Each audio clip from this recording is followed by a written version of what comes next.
In this video, I'm going to show you how to make round inlay. I'm going to show you how to measure and calculate the radius you'll need to create your softwood groove and your inlay wafer blanks. I'm going to show you how to create a repeating pattern, and I'm going to give you tips on gluing up that inlay. Now, I've turned a bowl, and into its rim I've cut a 1/16 inch deep groove. Now, in order to inlay that groove, I'm going to need several items, starting with a baseboard on which I'll be working. Now, I like to use a piece of 3/4 inch plywood, and that would need to be roughly 2 feet square. Into its center, I need to drill a 1/4 inch hole halfway through its thickness, and into that hole I'm going to install a 1/4 inch by 1 inch long steel dowel pin. Now, you'll be able to use this baseboard again and again as you do more round inlays. But for each inlay, you're going to need 2 pieces of square 1/4 inch thick Luan plywood, and they need to be 5 inches larger than the diameter of your inlay. And through the center of each of them, you need to drill a 1/4 inch hole. Now, one of these will be used for making our softwood groove, and the other one will act as a baseboard when we're routing the radiuses on our inlay wafer blanks. I'm going to need a router, and that router needs to be fitted with a circle cutting jig, and I really like the circle cutting jig made by Microfence. I've installed a 1/2 inch diameter cutter, and that 1/2 inch represents a little bit more than half the width of my groove. Okay, so that'll work well for this job. I'm going to need some dial calipers and a calculator. I'll need some double-sided tape and some acetone. I'll be using a knife, a compass, a pair of scissors, and of course the Noden Inlay Razor. Okay, the first thing we need to do is to make our softwood groove. Now, to do that, we're going to need one of our 1/4 inch plywood pieces installed on our 1 inch dowel pin. We're going to need our dial calipers and calculator, paper and pen, our bowl, and our router with the circle cutting jig. Now, the softwood groove we're making has to match precisely the size of the groove in my bowl. So I'm going to start by measuring the inside diameter of that groove.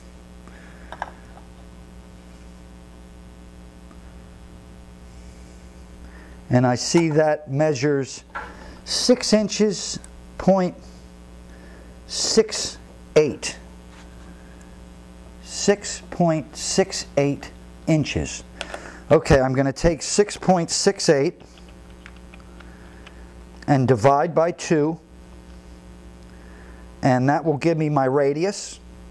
And now I'm going to subtract a 1/4 inch, 0.25, and I'm subtracting the 1/4 inch, which represents the distance from the edge of the center bar to the center of the pivot point.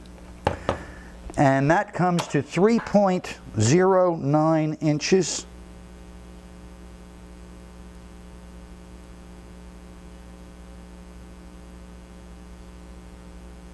And I'm going to set that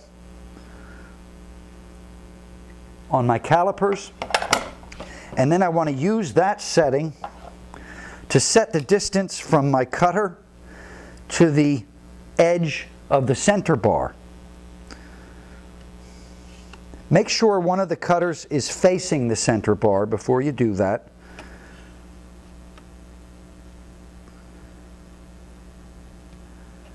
And with that setting and my router set to cut a 1/16 inch deep groove, I'm ready to make my first circular cut.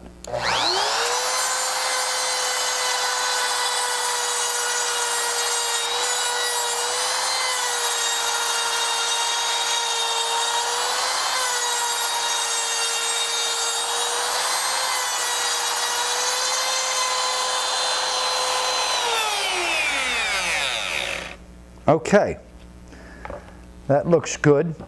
Now, I've made a 1/2 inch circular cut, and the inside diameter of that cut should match perfectly the inside diameter of the groove in my bowl. But this groove is obviously wider than the cut we've made with the router. So I know that I need to move the router further out from the pivot point of the circle jig. And I need to do that by a distance that's equal to the width of my groove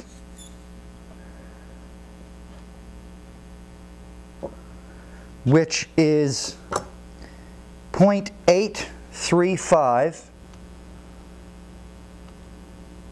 by the width of the groove minus the width of my cut. Now, I've said this is a 1/2 inch cutter that I'm using, but router bits rarely cut the width that they are called. So I'm going to measure this so that I'm good and accurate.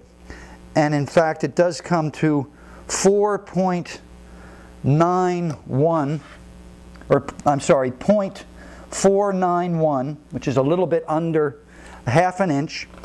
And so I'm going to subtract 0.491 from 0.835.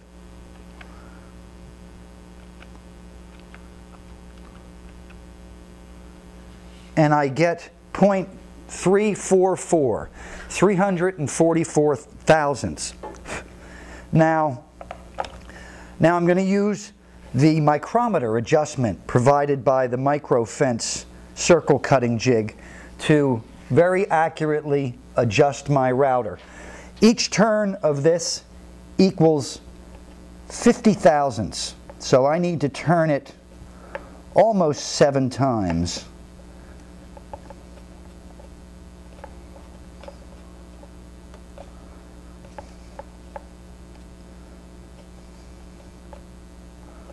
Okay, I've turned it 7 times, but I want to end up at 44. But I'm going to add 2 thousandths. So I'm going to be at 346 thousandths. And I'm adding those 2 thousandths because I want my inlay wafers, which I'll be cutting next, to slide in this groove. I want them tight here, but I'm going to want them to be able to move in this groove. So with that setting, I'm ready to make my second pass.